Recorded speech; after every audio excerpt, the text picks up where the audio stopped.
Facilitates. अच्छा, paper में ना आंसर लिखने का एक तरीका होता है, ठीक है, जो हमें नहीं आता, एक्चुअल में नहीं आता है। हम लोग क्या करते हैं, पेपर में क्वेश्चन आया, list down the functions of the financial market, हमारा आंसर स्टार्ट होता है ऐसे, आंसर इट फैसिलिटेट। अरे भैया ऊपर लिखो तो सही, क्या शुरू करा है, उसकी एग्जामिनर के मुंह पे फेंक के आंसर मारते हैं। नीचे आंसर के लिख के भी आया करो, JKSJ, जाओ खुद समझ जाओ हमने क्या आंसर लिखा है। हाँ, हम ऐसे ही करते हैं, आप आंसर को प्रेजेंट ही नहीं कर रहे सही तरीके से, सीधा लिख के आंसर मारते। अच्छा, जैसे मान लो कोई लिमिट पूछी, लेट से कोई 2 मार्क क्वेश्चन या एक क्वेश्चन आ रहा है, उसके 5 पार्ट्स हैं, ठीक है, 1 मार्क के 5 पार्ट्स होते हैं, और बोल रहे कि बताओ इसमें कितने दिन के अंदर ये चीज फाइल हो जानी चाहिए, लेट से limit is 30 days for example. तो हम आंसर कैसे लिखते हैं, आंसर, उसका आंसर है लेट से 30 डेज, सीधा आंसर फर्स्ट ए 30 डेज। फिर हम बोलते हैं कि हमारे नंबर कट गए, तो नंबर तो मिलेंगे नहीं ना, ऑब्वियस सी बात है। आप उसको आंसर प्रेजेंट तो करो, this is to be filed with the ROC और this is to be filed with the SEBI, whatever you have to write. तो पहले उसको लिखो, तो मतलब एक प्रेजेंटेशन रखो आंसर की, सीधा एग्जामिनर को ऐसे फेंक के नहीं मारते आंसर कि लो 30 डेज, सर वो समझ जाएंगे, तो वो तो समझ ही जाएंगे, वो तो ऑलरेडी क्वालिफाइड ही हैं जो तुम्हारे पेपर चेक कर रहे हैं। आप उनको अपनी नॉलेज समझाना चाह रहे हो, तो आपको अपना आंसर का प्रेजेंटेशन बहुत बेटर रखना पड़ेगा। If the presentation is lacking in your exam, whatever knowledge you are having, you are not able to present it on the answer sheet, आप फंस जाओगे। Ultimately it is the answer sheet which is reflecting your level of knowledge, वहां पर आप present नहीं हो personally कि आप एग्जामिनर को ये बता सको मुझे ये आता है। आप जो लिख के आ रहे हो आपको जज किया जाएगा on the basis of that answer sheet कि इनको कितना आता है। कितना बेटर आप प्रेजेंट कर पाओगे आंसर को, उतना बेटर, जितना बेटर प्रेजेंट कर पाओगे उतने ही ज्यादा बेटर आपको क्या मिलेंगे, मार्क्स मिलेंगे। तो मेक श्योर जब हम क्वेश्चन की प्रेजेंटेशन लिख रहे हैं तो sir presentation should be very very very very good, quality content लिखो। इन अननेसेसरली आपको लेंथ बढ़ाने की जरूरत नहीं है आंसर्स की। This is not the graduation type of exams की बस बढ़ाए जा रहे हैं। 5 नंबर का क्वेश्चन है, 1.5 पेज में लिखना है। हम अपने दिमाग में ना ऐसे कैटेगरी सेट कर लेते हैं, 5 नंबर का क्वेश्चन है 1.5 पेज में लिखूंगा, 8 नंबर का क्वेश्चन है 2 पेज तो चाहिए। It is not like that, ठीक है। आप कोई भी आंसर प्रेजेंट कर रहे हैं, जितना रिक्वायर्ड है, जो नेसेसरी आंसर है वो लिखें। कोई केस स्टडी बेस्ड क्वेश्चन आता है, what will be the presentation formula, sir सबसे पहले प्रोविजन कोट करो। सबसे पहले आंसर शुरू करती, लेट से मैंने आंसर स्टार्ट किया and I have to write it like answer number 1 part number A। आप ऐसे शीट पे लिख रहे हैं, आप चाहें तो आप बीच में भी लिख सकते हैं, आप यहां पे भी लिख सकते हैं, ऐसे लिख लें आप आंसर नंबर 1A, डन। यहां पे सबसे पहले प्रोविजन लिखो कि इस चीज का पर्टिकुलरली प्रोविजन क्या है। I am again repeating, section number याद हो, एग्जैक्टली याद हो, बिल्कुल ठीक तो कोट करना है।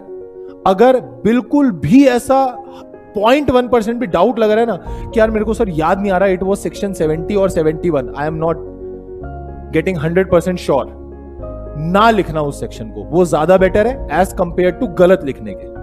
आप गलत सेक्शन कोट करेंगे तो पहले ही ऐसा इंप्रेशन आ जाएगा कि सेक्शन ही गलत कोट किया हुआ है, तो माइट भी पॉसिबल वो आगे आपका आंसर पढ़े ही ना, माइट भी पॉसिबल वो सेक्शन देखते काट देंगे पूरा आंसर। तो आपको गलत सेक्शन, गलत रेगुलेशन नंबर कभी कोट नहीं करना है। सर हमको कोई रेगुलेशन नंबर नहीं याद आ रहा, as per the relevant provisions of so and so regulations, as per the relevant provisions of the companies act 2013, as per the provisions of SEBI act 1992, this states like this, तो you have to write it like that।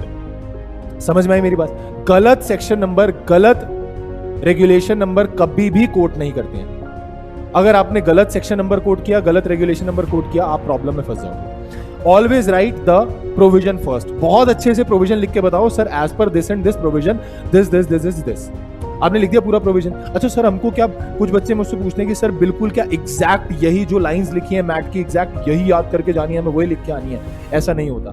आप provision लिखें, meaning नहीं बदलना चाहिए provision का। बीच में से अगर आप कुछ अपनी लैंग्वेज डाल रहे हैं, हम क्या करते हैं, हम अपनी लैंग्वेज में फिर उसको बिल्कुल ही बदल के रख देते हैं। हम लेजिस्लेचर बन जाते हैं पेपर हॉल में बैठ के।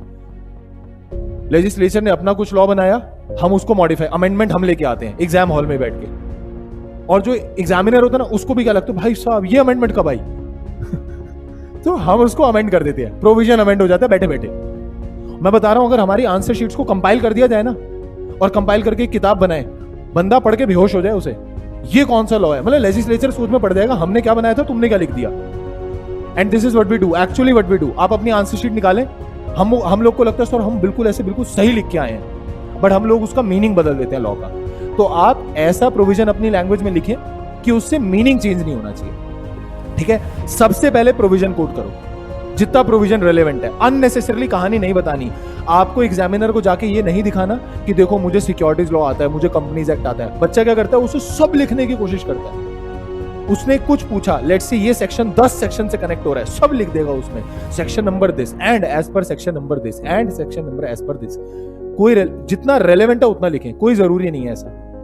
मैं वही चीज बोल रहा हूं, क्वालिटी लिखना। कुछ लोग क्या करते हैं, लेट्स से यहां से शुरू हुए प्रोविजन, यहां से शुरू हुए, लिखते रहे लिखते रहे लिखते रहे लिखते रहे, यहां तक आ गए, फिर यहां से शुरू होगा इन अदर वर्ड्स। जैसे इन अदर वर्ड्स में घुसे, आंसर खराब। अब आप उसी चीज को दोबारा दोबारा दोबारा दोबारा बस लेंथ बढ़ाने के चक्कर में काम कर रहे हो, वो चीज गलत है। तो first of all right down the provision, exact provision. उसके बाद आप अपने केस की ऑब्जर्वेशंस लिखो, जो केस स्टडी गिवन है, as given in the case it has been observed that this and this situation is happening। फिर उसके बाद अपने प्रोविजन को रिलेट कीजिए किसके साथ, केस के साथ। और लास्ट में फिर आप फाइनलाइज्ड कंक्लूजन जरूर डाल के, मतलब conclusion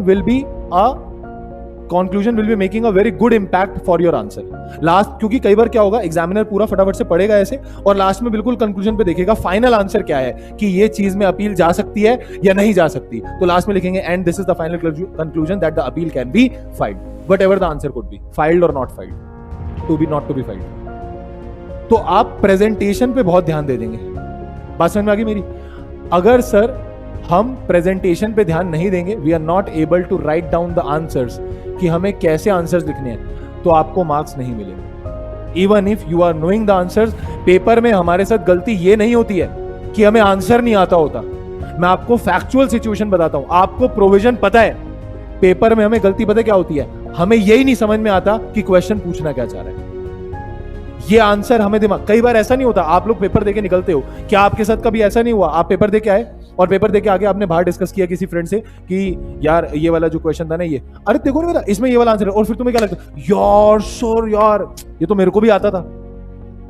and we are not able to recall it in the exam hall, क्योंकि हम प्रेशर में होते हैं, तो हमको यही नहीं याद आ पाता कि यार ये आंसर इस क्वेश्चन का है। तो असल में हम आंसर में नहीं फंस रहे, एक तो हम आंसर में प्रेजेंटेशन में फंस रहे हैं, हम क्वेश्चन में भी फंस जा रहे हैं, हमें यही नहीं समझ में आ रहा क्वेश्चन पूछना क्या चाह रहे हैं। तो read the question very carefully and make a correct presentation of your answer. समझ में आ गई? जो केस बेस्ड क्वेश्चंस हैं उनकी बहुत अच्छी प्रेजेंटेशन, और अगर केस बेस्ड नहीं भी है, डायरेक्ट क्वेश्चन भी है, तो थोड़ा आंसर को ब्यूटीफुली प्रेजेंट करो। Following are the functions of financial market 1 2 3 4 5। It will look much more better instead of सीधा फेंक के मारने के 30 दिन या वट एवर। समझ में आ गई मेरी बात? बोलो, क्लियर?